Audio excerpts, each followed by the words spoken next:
Mourning phase, post 1. Of the song of the seed of exiled Israel. We have to take back the world, to free it from mother and let it be born again. It's our world. Either it was made for us or we were made for it. Either God designed it and bestowed it upon us, or we slowly evolved according to its rhythms. Either the glove was made to fit the hand, or the hand was made to fit the glove. Either way, it fits. Either way, we were meant to live among the trees and the grasses and winds and sunsets, not to live in these stinking steel pipes, staring at this empty blackness as our power cells slip into entropy. We were meant to be eternal, to strive to live forever, to pass ourselves down, however imperfect we may be, so that something of us remains in the future. We weren't meant to live lying in some plastic coffin, flicking our endophonetic clits until we decay into the point of hopelessness. We were meant to roam the lands, to wake up with the sun, to smile at the warm air and to take shelter against the cold and the dark. We weren't meant to live in this eerie half-light, where there is no true sun and no true setting of the sun, no real cold and no real warmth. Moses travelled through the desert with his people for 40 years and died before his people ever reached the promised land. Some would ascribe this to the cruelty of God, but you must understand, in this incident, God showed his great and wondrous mercy. He showed that a man's acts can live beyond himself, that a man is not here to fulfill his own whims, but the higher call of history, which stretch far beyond a single man's life. We must commit ourselves that should it take 1,000 generations to see again the earth's sweet sun, we will not give up, for we do not seek reward for ourselves, but we seek to simply become part of the long and unknowable flow of righteousness, mere atoms in the water, in the stream of the sweet river Jordan, not rewarded in this life, but rewarded in our connection to what is beyond this life. Not some fantastical promised afterlife, but the real course of history. History which now depends on our actions, our commitment to something beyond ourselves. Men who do not understand history destroy themselves, become vaporous whiffs of selfishness. I would hope that we would live beyond this, that we would become part of the flow. And the children of Israel replied, "Come on, man, you ain't MLK, and this place sucks. And I'm 3 levels away from winning a full sensory night with this chick with 3 tits. 3 good tits. Very proportional and not weird. So don't get on my shit about going back to Earth." Post 2. I'm an old man. I'm an old man, the oldest on this starship, so you have some notion that there is wisdom in me. Maybe there is, maybe there isn't. I can't say much for wisdom. There is only experience, which in the long run colludes and conflates with wisdom. Is it wisdom or just a story? Do you want to hear an old man's story? I was on our orbital platform when the world ignited, when it burned at a whim. Mother set fire to a few major cities, but that wasn't enough, so she set fire to everything. I watched, safe behind the vast vacuum of space. I watched as city after city bloomed and faded, silent embers in what was to become an eternal night. As a young man, I had wished that I would be present for important times, for world-changing events. I wished to be a prophet like those of the old days. Now I saw before me my burning bush. Now I saw the terrible beauty of the Lord, burning and consuming all I had ever known. Now I had become a prophet, a man face to face with the Lord himself. What was it like? It was beautiful, truly beautiful, beyond man's conception. Moses stared into the flames of a burning bush.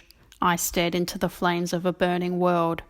But what difference should it make to a God eternal? Avoid prophecy, eschew revelation. When the Lord calls, bow and turn your eyes down. This, if it is wisdom, is the best advice I can give you. Post 3. I may have made a terrible mistake. Self-post. I have to admit, with no small amount of shame, that I've always been perversely titillated by the Nazis' depravities. That's why I wrote the Treblinka segment in the rather lurid style I did. When I look at the old pictures of the Nazis in their nicely pressed uniforms, I can feel the austere pride with which they wore them. I can feel the almost sexual withholding of human compassion that accompanied their crimes against their fellow human beings. To button up your nice crisp jacket and step out onto the campgrounds, to strip other people of all their clothing and then strip them of their lives, this must have been a thrill, one of the deepest and sickest and darkest thrills a human can experience.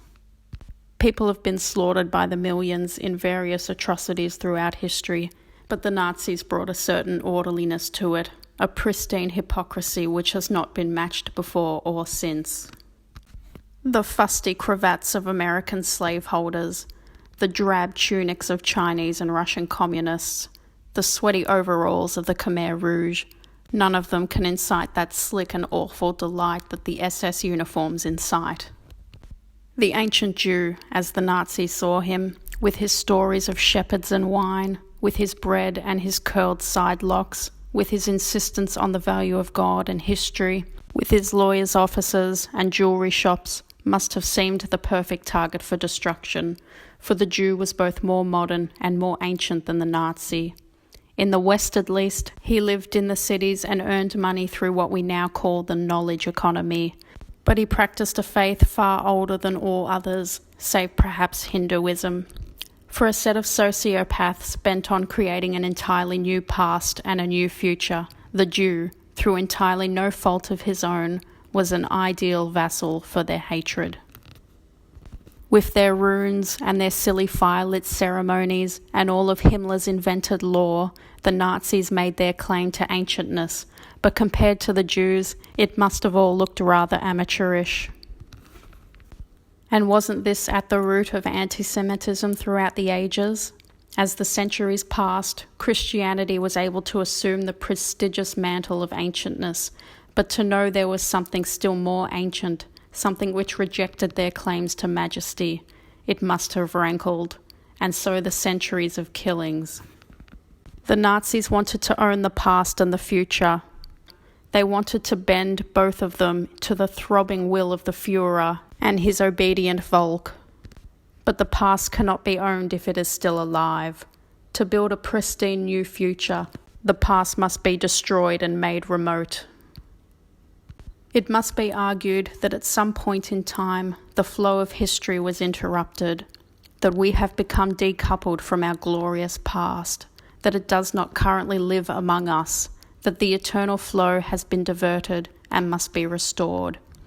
Though I hope it doesn't need to be said, I feel I should make it clear that I reject anti-Semitism in all its forms.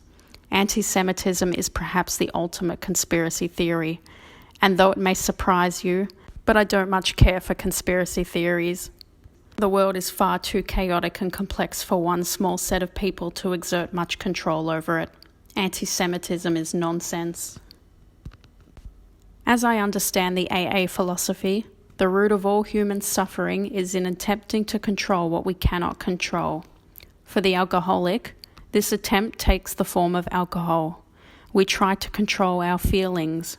For others, it may take another form.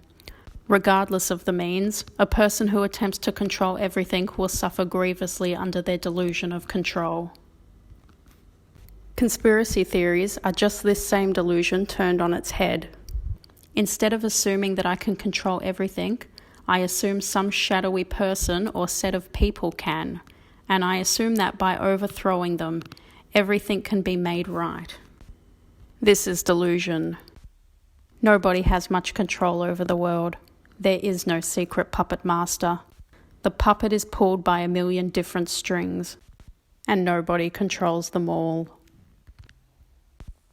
So then, Mother, the wicked being which has shadowed us through all history, which has guided everything, which is now on the cusp of separating us from the past and plunging us into an unrecognizable future. Is it just illusion? A futile attempt at control? Just the ravings of a sad and misogynist man with mummy issues?